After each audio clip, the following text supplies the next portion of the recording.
All wings report in. HouseDog, standing by. Mother Goose, standing by. Lowtech Tuck, standing by. Lock S foils in attack position. Animal Squadron ready for battle.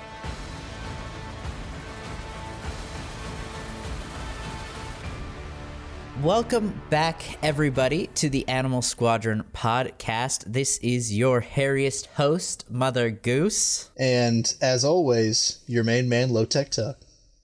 What up? Hell yeah.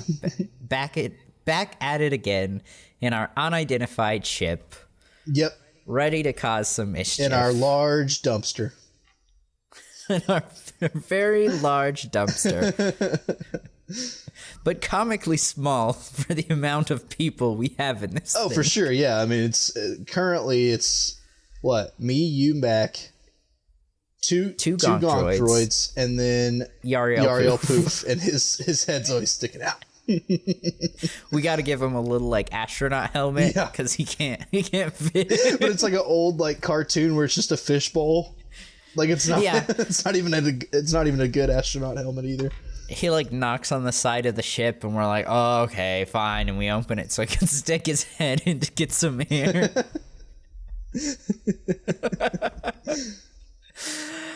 Well, today we are talking about The Mandalorian Chapter 4. I don't remember what its name is off the top of my head. 1 second. Sanctuary. Sanctuary, yes.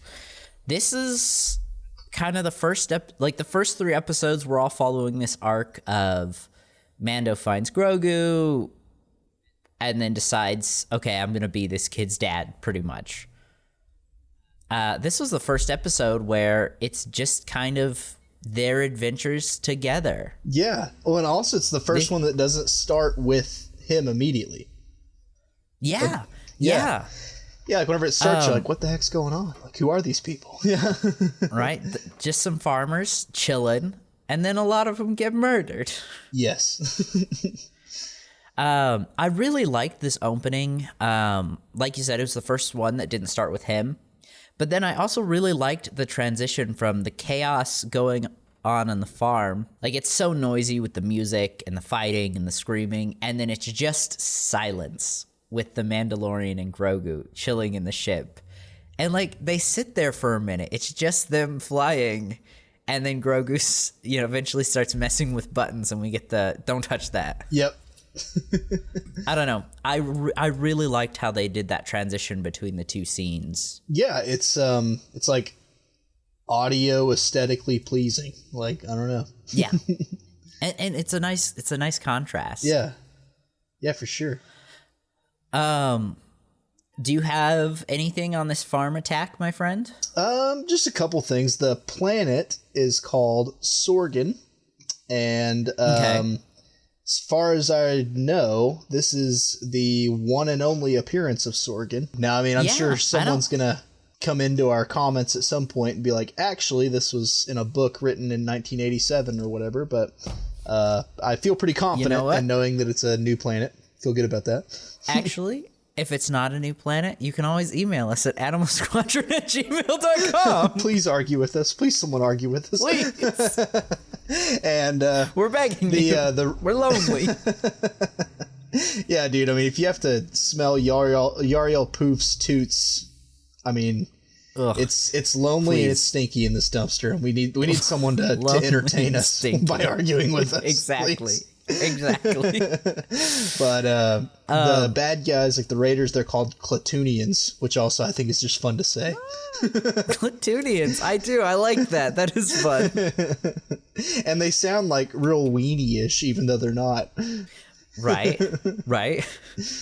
Great. Well, from there, we see them, the Mandalorians, specifically makes a line about finding a place to just chill for a couple months. Mm-hmm. Which it's been so long since I've seen the first season. I didn't realize he was looking for somewhere to hide for a while. Yeah. I think it's because of the kid, and then also that they're on the run from the Bounty Hunters Guild. Like, I think it's a combination of both. Like, he doesn't want the kid to be getting shot at and stuff all the time. Yeah. Yeah.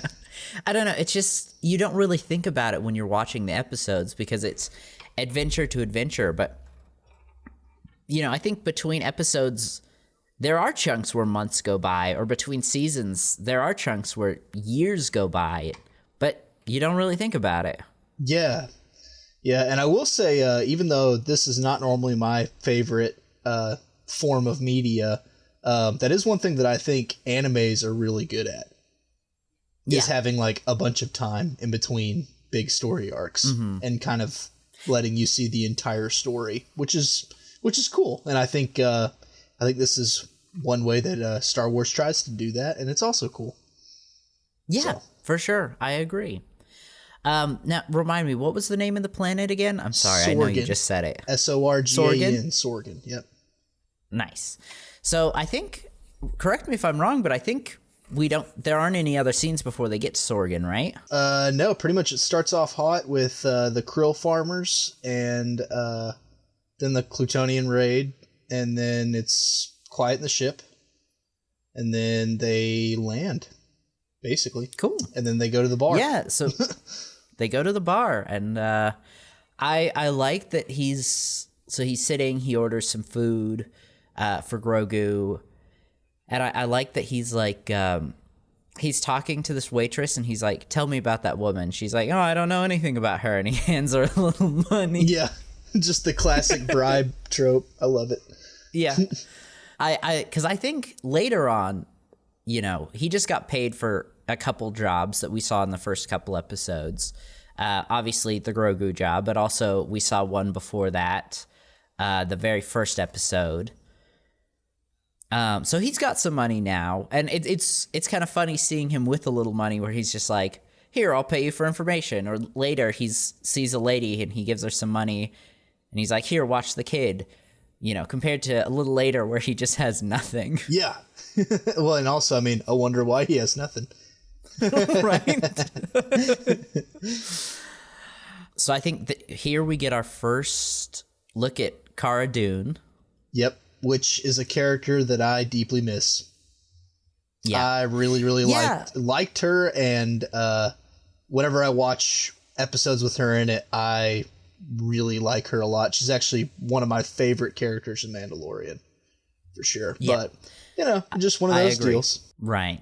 So I want to ask, saying we're talking about her, I agree. I miss her character, but watching through season 3, I don't really know where they would have included her. Yeah, well, I think like the idea, because remember before the actress, I forget her name, but before she got fired, their plan was to do Star Wars Rangers and have that be her show, basically. Right. And I think honestly it probably just would have been another one like Boba Fett or Ahsoka that just would have been another thing to cross in and weave in. Yeah, I think if we did see her in season 3, it probably would have just been like a cameo, probably of some kind. Like maybe he went when he goes to the bar. Maybe he would have talked to her or something instead of the one guy he does talk to. But I agree. I really like her character, especially in this first episode. Yeah. This is just prime Cara right here, and I like it. Yeah. Well, do you have anything here in the bar? I guess not really until, well, actually, I mean, I guess just a little tidbit here is he orders Grogu, what is it, like a bone pudding or like a bone soup or something. And I just like, I don't know. I like whenever they show what quote unquote Yoda species eat. Cause that's just like a curiosity. He's like, what are these things? Where do they come from? And yeah, it is funny. Yeah.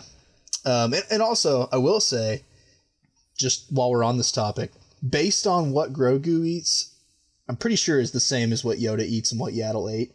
I agree. And so I think, as far as my theory goes, I think it's all further evidence that they come from a swamp planet. I really do. Yeah. Now, I know there's a theory that it is Dagobah. I don't know if I I don't know if I believe that theory, because I think it would be kind of weird for Yoda to go hide out on his home planet. Yeah, and like give the Empire his address. Like that just seems kind of silly. Yeah. But I definitely, like, after watching The Mandalorian, I just have this funny image of, one, Yoda going to Dagobah, like he's like, what planet should I go to? Dagobah has lizards. Frogs.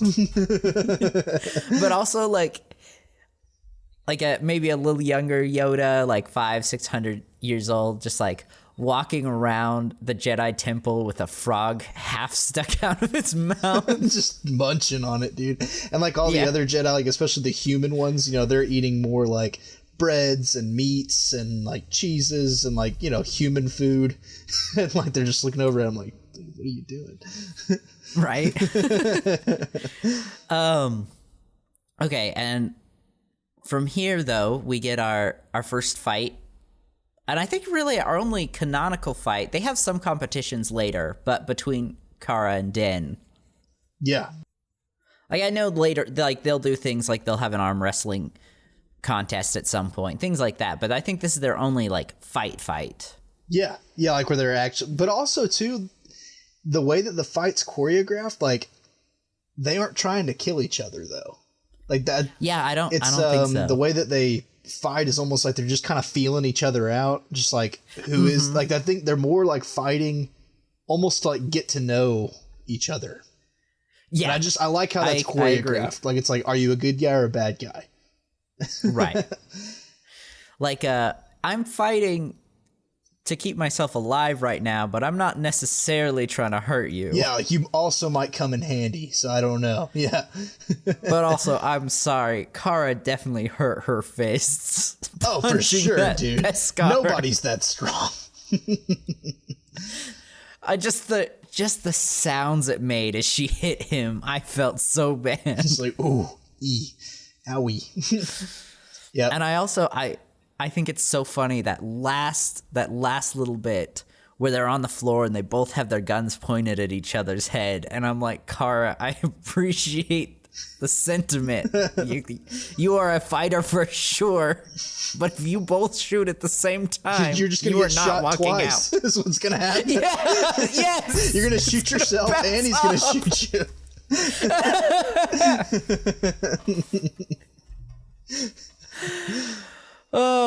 Yep. And then also we get my favorite little Grogu moment where he just walks out with his little soup cup.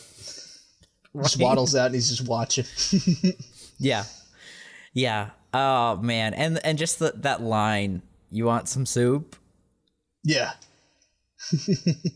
I don't know. I really like how it was shot. The dialogue.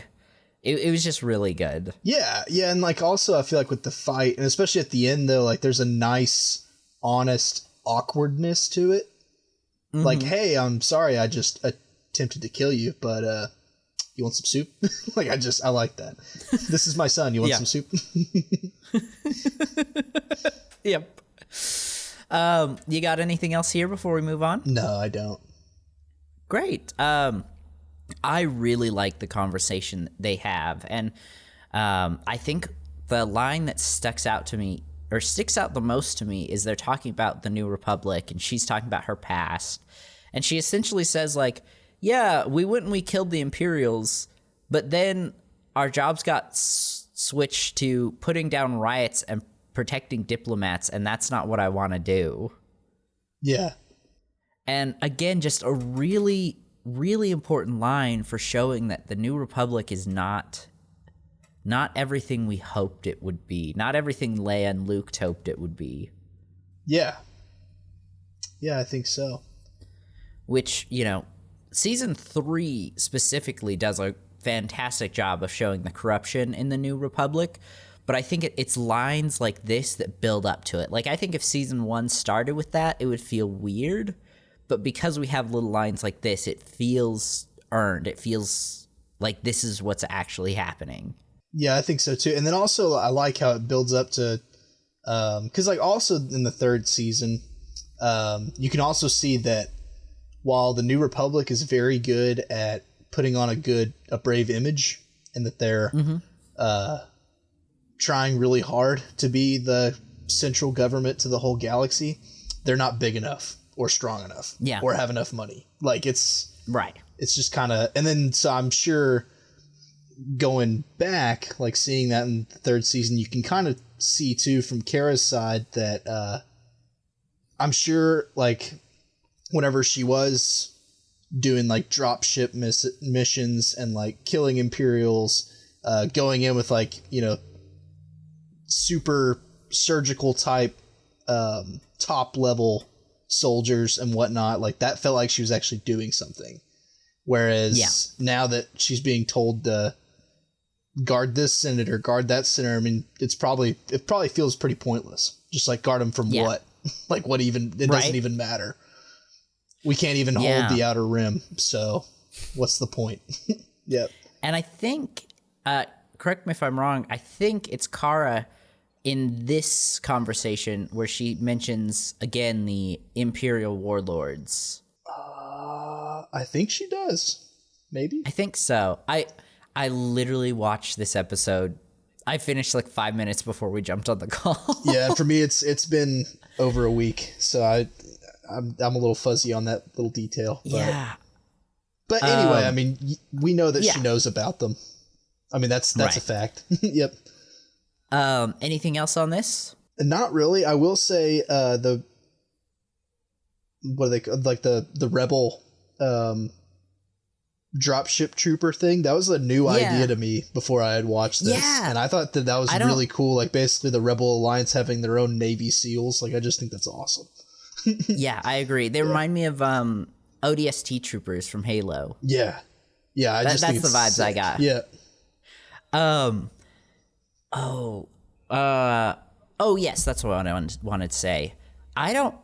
So it's for sure not in any of the movies, but maybe in some of the novels they might have mentioned them before this, but not that I'm aware of. Yeah. Yeah, I just, I like how, like, for instance, in the new Battlefront 2 game, you get to play as, like, the ISB agents. Yeah. Right. And, like, their tactical team. And, like, I feel like this is, like, the same thing, just the other side. And I think it's sweet. Also, I won't go on a tangent. I just want to say the ISB agents from Battlefront 2, their like ship, I think it's the Corvus or something. Mm-hmm. Sick design. I love that ship's design. Yeah, I do too. Actually, you know what? We're in a Corvus right now. Sorry, HouseDog. It's not a dump truck, it's a Corvus. Yeah. We're a little understaffed, but we'll get there. Yeah, exactly. Let's see. Okay, so next we have the scene where the farmers come and ask for help. Oh, yeah, because they... Mando is working on his ship. Yeah. And the two guys come over from the village and they ask for his help, and he pretty much just tells them no. Right. Yeah. I really like this because, like, I don't even think they show him the money, and he's like, it won't be enough. You know, and as they're leaving, they make a comment about how far of a walk it's going to be back for them. And that's when Mando's like, oh, these people live somewhere secluded that maybe me and my child could go stay at. Mm-hmm. Yep. It's that classic bounty hunter, you know, just always thinking ahead, but also always looking out for number one. I respect it. Yeah, that. And then he also, I really like that he takes the money and gives it to Kara. Yeah. To hire her. I don't know. It's just, it was really smart. Mm-hmm. Yeah, well, I'm sure he knows that, you know, without her help, the money's going to be worthless anyway. So. Yeah. Yep. Yeah. That and I also really liked, I can't remember which one it was, but one of them knew that he was a Mandalorian, and he's got a line like, even if half the rumors I've heard of you are true, you'll be more than enough. Something like that. Yeah. And I don't know. It's just cool seeing people hold the Mandalorians to such high esteem. Oh, yeah. Well, I mean, I really think as far as just legendary goes in the Star Wars galaxy, I mean, they're up there with the Jedi. Just as far as, like, I mean, for sure. They think of the Mandalorians as gods in some ways. Right. Yeah. You know, I mean, an average Jedi will beat an average Mandalorian, but then we also have to consider like numbers. Like the Mandalorians vastly outnumber the Jedi. Oh yeah, and then also if you're talking about the best of both, I mean, yeah, you got a decent chance anyway as a Mandalorian. Yeah. I don't know if, I mean, my money would still be on the Jedi, but like a Mandalorian would have a way better shot than most. Yeah. He's not just going to get slaughtered. Yeah, he'll put up a fight. It's going to be a fight, yeah. And then if he's got 4 or 5 buddies, he's good. Yeah. Anything else here with Kara, the farmers, before they make it to the village? Not really, nope. Great. So they make it to the village. The people there are super thankful.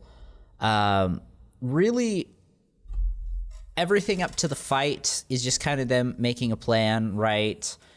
Figuring everything out. What I wanted to talk about was the fact that the villagers didn't tell them they had an ATST. But they, wait, the Clutonians. Clutonians have the ATST, yeah. Well, yeah, they just... Oh, go ahead. Oh, no. That is one thing that, like, I don't know if they really, like, knew what it was. Yeah. Like, do they know that it's an ATST? Or do they know that it's just a big machine? Like, do they... I don't know. Yeah. That's a really good point. I don't think they would know the name of it, but I think they could have at least said, like, yeah, they have some sort of big weapon machine that walks. On 2 legs. Yeah. You know, that would be a nice heads up. There's only, honestly, that would be enough information. There's only a couple things that could be. Yeah, exactly, and all of them are scary, so... Yeah, pretty much. I really like the village, though. It's a cute place. The people seem to have a really good community. Yeah, well, and also, I don't remember her name. It's like O-R something, or Orman or something. Anyways, the widow with the little girl that she lets Mando stay in her, I guess it's her house. I don't know, or a house that she owns. Or she gets it ready for him. I'm not sure. And their dialogue's interesting too, where like she, you know, just is asking him questions just purely out of curiosity. And I think we get more story building that way.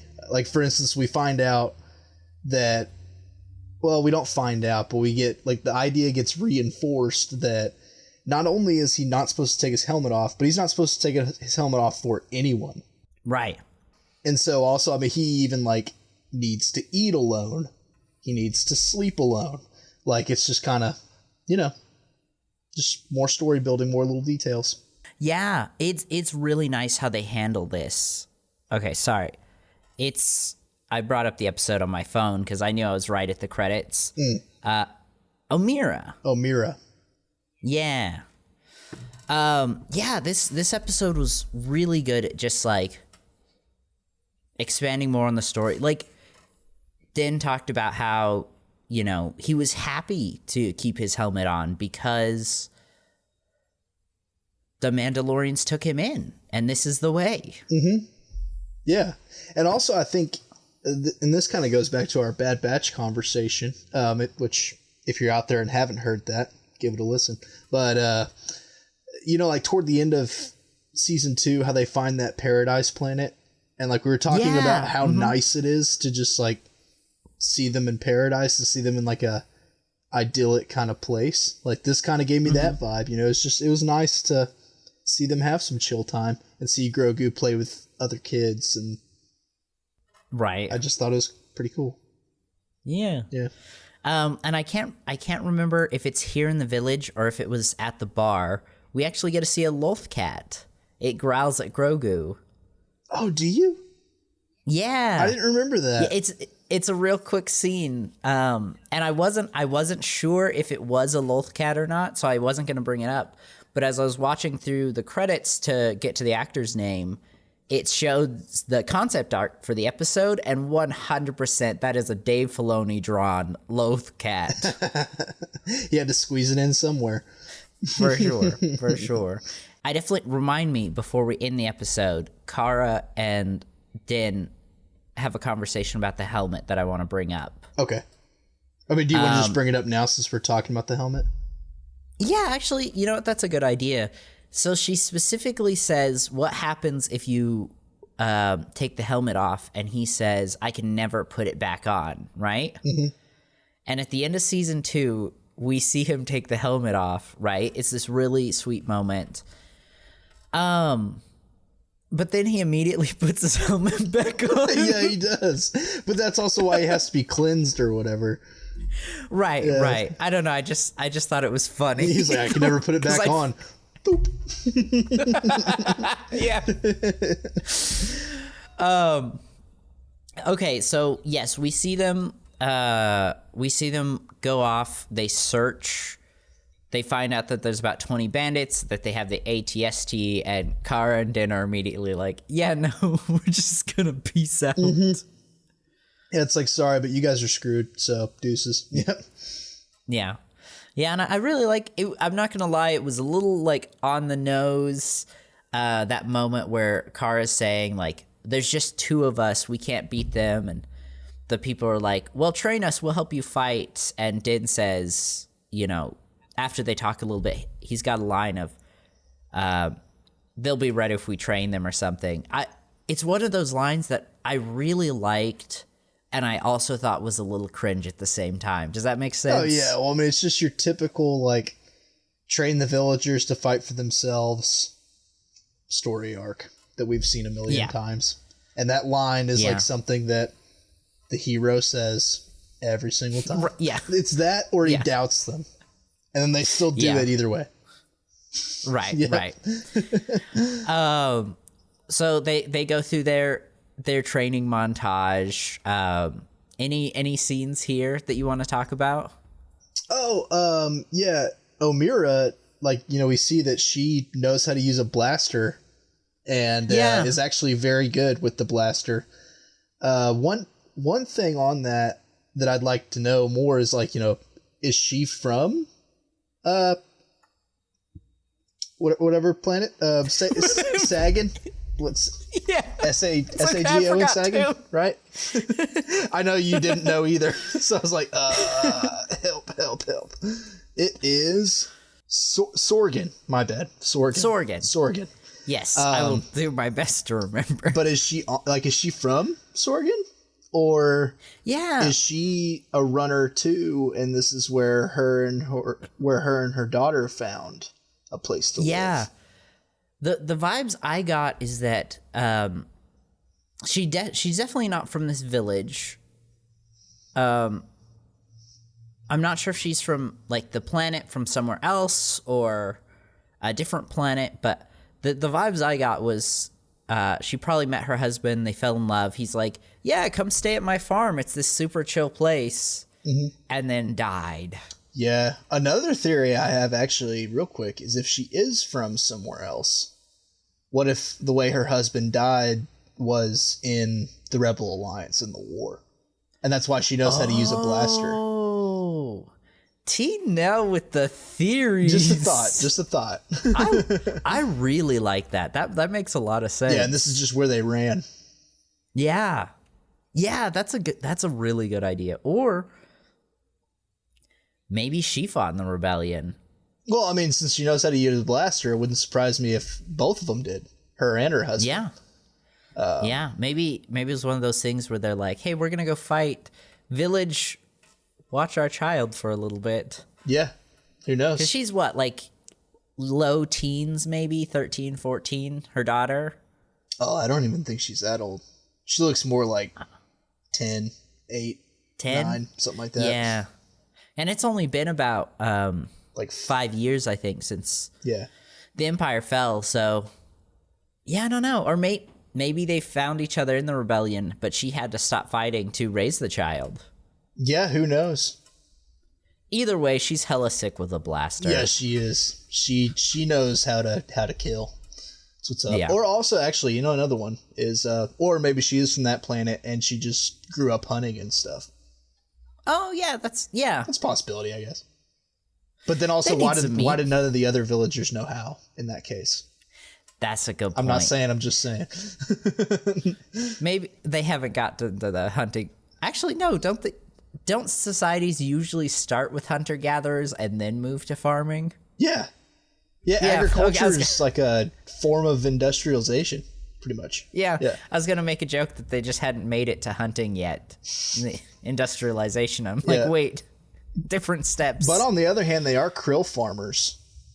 So maybe they yeah. don't really need to hunt. Like maybe they just mostly eat mud bugs.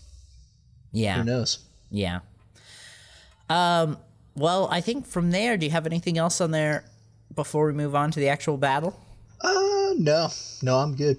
Great. Oh, you know what? Something I did want to bring up, not that we have to talk about it, though, is we do see Mandalorian take his helmet off. I really like the scene where it's just an angle of his shoulder down. Oh, you know, as yeah. he's eating food, and he takes his helmet off and puts it on the table. Yeah.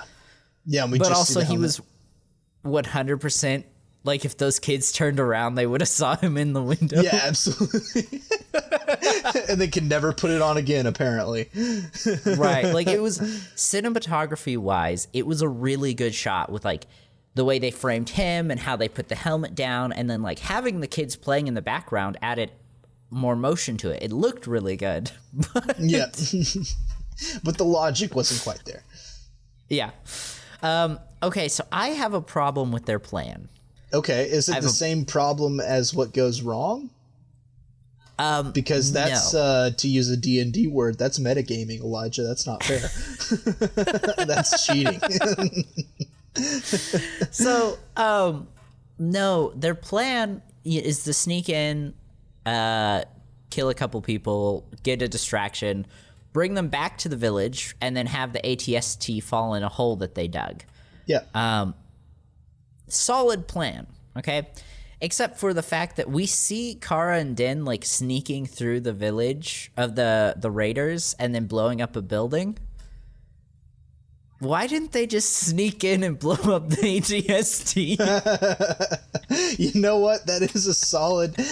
All right. Yeah. No. That's an excellent thought. That honestly I've never thought about, and it's really messing with me now. I've never thought about it till this watch through, because they blow up a building and the ATST doesn't power on until the building gets blown up. Yeah, right, and then also like to blow. I mean, you know, obviously it was like kind of a village-looking thing, but like if you can blow up several homes, you can almost certainly blow up an ATST. I mean, we watch characters do it with one grenade in several Star Wars movies. I know they can because it's he uses the exact same bomb to blow up the building as he does to blow up the ATST later. Yeah, exactly. It's the exact same bomb. Oh, Star Wars. Anyway, sorry, I was thinking about that the whole time they were sneaking through the village. Yep. Or through the what are they called again? The Clatoonians. Platoonians, yeah, through their camp. Besides that, I actually really like this action sequence. Yeah, I do too. And also I like just any scene with Kara and Mando just kicking butt just really makes me happy. I enjoy it. Yeah, they work really well. Like, especially we see this later on, but from the get-go, they work really well together as a team. Yeah. Yeah, and I think like the cool thing is that the actress who played Kara like was a professional wrestler. Yeah. And so like yeah. I think honestly part of it is just like whatever stunt guy is in the Mando suit and whatever she's doing, like, I mean, because they both know how to choreograph fights. And so I think they just were willing to take more risks, and they did, and it worked out really well. Not, I mean, like, they being whoever was choreographing the fight. Yeah. So I really like the shot where they're trapped in the building right as the grenade's about to go off, and he shoots a couple holes in the wall, and it's just like, go, and she just runs through the wall. Yeah. Anything else before we get back to the farmer's village? No, I mean, they destroy a building in a Clatoonian village, and they get chased by the ATST, all according to plan. All according to plan. So what do you have, my friend, on the fight here, the village? So one thing I really liked about this fight was how the ATST doesn't fall for the trap immediately. Yeah. Like, I like how, like, it... Because a lot of shows, it would just be like, oh, our plan went 100% perfect. We win. Yippee. But, like, there was much more of a sense of urgency because it was just standing, like, real close to falling off. But it, like, you know, and I thought, like, oh, crap, you know, like, the Klatooinians, like, figured it out. Yeah. And so it's going to go wrong, and they're going to have to adjust their plan, which they do. But anyways... I like that. I thought it was really good for the suspense and the urgency of the fight and making it a lot more entertaining to watch than if it just went wonderfully. Right. Yeah. And I really like that shot of it. You know, it's sitting there almost in the dark, and then it flashes a flashlight on, you know, and Din yells for everyone to get down. And the two guys from the beginning that brought Din over didn't sit down. Yep. They kind of just stood there. I'm guessing they were paralyzed in fear. You know, you got your fight, freeze or flee. Yeah, and also, I mean, they're untrained. I mean, they're like barely trained villagers. You know, like they're farmers, not warriors, you know? And the amount of relief I felt when you heard that shot go off and it hit the building behind them and not them. Yeah. I was so sure they were gonna die. Oh yeah, but also again, that's just what this fight scene does to you. It just like it makes you just edge of your seat, just wanting to see every second of it. Yeah. Oh yeah, and we also get the name of the gun, his iconic rifle. It's a pulse rifle. Pulse rifle. Yeah. Kara specifically, like, they're trying to figure out what to do with the ATST because, like you mentioned, the plan wasn't working, and she says, give me the pulse rifle. And Din kind of hesitates and then gives it to her. Oh, yeah. Well, I mean, it is his prized possession, so... Right, yeah. I mean, it's a rifle that Thanos' people. I mean, come on. Yeah. So from here, Kara... You know, I really like what she does. She hides in the water so that the ATST can't really see her and continues to shoot, forcing it to move forward. Yeah, there's that drop trooper training coming in. Yeah. And long story short, takes her a little bit, but she gets him. Yep. Yeah, she gets him to fall down, and then Din throws in that handy-dandy grenade. Yep, blows up the ATST, which is it is a really cool shot. Yeah. I also really like the fact that the ATST was still shooting at him, like that it had one gun above the water and it was just kind of aimlessly firing. Yeah, which also, I mean, I think that's quote unquote more realistic. You know, like those. Yeah. I'm sure that crew in there, like, as long as it's still working, they're just going to keep firing just because. Yeah. That may be their only hope of survival. So. Yeah, kind of sucks for them. Mm-hmm. Yep. But also they're Imperials, and we're, you know, with this show, we're meant to not care. So. Yeah. Did you notice that Din was kind of just sitting there for a little bit? Like, there was a minute where, like, all the villagers and the raiders are fighting, and Kara's trying to take down the ATST, and Din's just kind of sitting there, like, not even shooting, and, like, it cuts back to him for, like, an intense moment of, oh, is Kara's plan gonna work? Yeah, and he's, like, not even directing or shooting or anything. Yeah. It's just sitting there. Which, to be fair, if the plan was for him to run in and throw the grenade in, he had to be ready. Yeah, but, I mean, you could pull out your sidearm and start shooting a little bit, you know? Like, you could hit a Klatooinian or something, you know? Yeah. No, I had to give the villagers their epic moment. Yeah, exactly. He's supportive like that. Well, anything else on the fight? No, not really. Great. Well, I don't really have much on this end scene. We do learn that it's been a couple weeks that they end up staying at the village before they decide to leave. You know, Kara calls Din out, like I mentioned earlier about the helmet, saying, you know, you could just give up your religion, essentially. And yeah, like, would it be so bad here. to just take it off?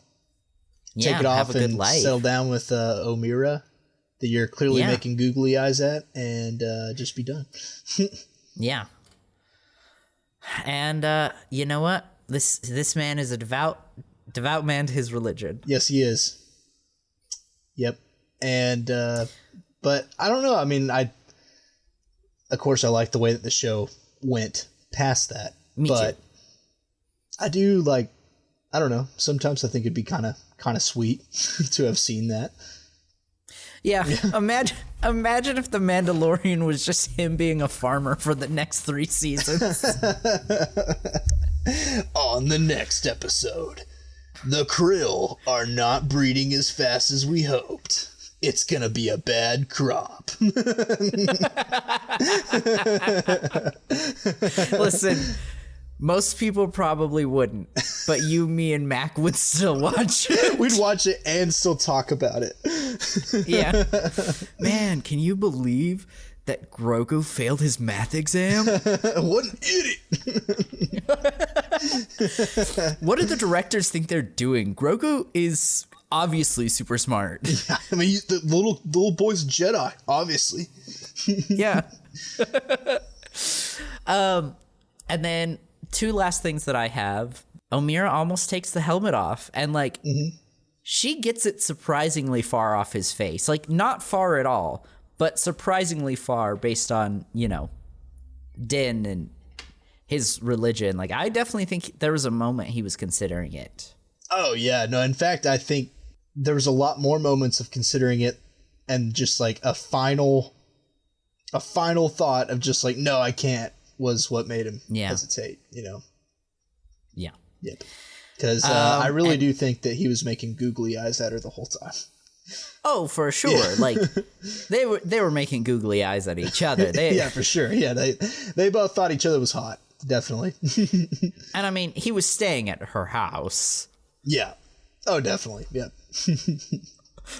I'm sorry, but only the helmet had to stay on. I knew you were going to say something like that. Oh, man. I'm sorry. Well, explicit tag. We made it a little bit. And then last thing I had was the bounty hunter. Just the fact that we know that they have a fob out on Grogu and they are not happy with what's happened. Yep, not at all. And then also the well, now, you know, you're going to make me look it up because that species name, they actually pretty much always show up as Imperial informants. Yeah. The little anteater dudes are like, but man, what are they called? And I think they're kind of, I mean, they're just kind of weird looking too. So they're called the Kubaz. Okay. Yep. Just gonna make sure. Yeah, little anteater dudes. And then also where we've seen them before, like as far as an instance, is actually in A New Hope. They're the ones that show the stormtroopers where Obi-Wan, Luke, and the droids are. Yeah, I think that's it's an added scene, right? I can't remember if that was in the original. You know what? I don't know. Yeah, you'll have to look that one up. I'm not even really sure what to search to find that. Well, do you have, so this final scene of them on the ranch or farm deciding to leave, do you have anything else? Not really. I mean, just with the Kubaz, or however you say it, about to shoot Grogu, like, again, I was on the edge of my seat. Because at this point, whenever I was watching it the first time, like, we don't really know that Grogu was going to live. You know, like, I thought that was going to, like, say, be like the big twist, is that Grogu dies or something. And ends up becoming a revenge series. Yeah, I mean, you know, I could see it happening. I've seen shows where that kind of thing happens, where you're just like, oh no, and then it actually happens, you know. But I'm thankful it didn't, because I love main man Grogu. See, okay, listen, if their plan is to kill him at some point, I wish it would have been there. Yeah. I'm too emotionally attached now. Yeah, like you can't go John Wick anymore. Like it's because like that puppy, you know, we only see it for like 3 minutes, and that's already hard. Yeah, I've seen Grogu for hours of time. Well, my friend, that's all you had? Yep, that's it. Great. Well, thank you guys so much for listening to this week's episode of Animal Squadron. We really appreciate it. As always, you can email us at animalsquadron@gmail.com. Again, that's animalsquadron@gmail.com. If you want to be a part of this conversation, we'd love to hear from you. We'd also love if you'd leave us a review if you can, or if you're on Spotify, there'll be a question down below just asking your thoughts on the episode. And even if it's just to complain about how we pronounce Yariel Poof's name or whatever, we want to hear from you guys. Yep. Thank you so much for the Animal Squadron. This has been Mother Goose. And Lowtech Tug. Goodbye, everybody. Adios.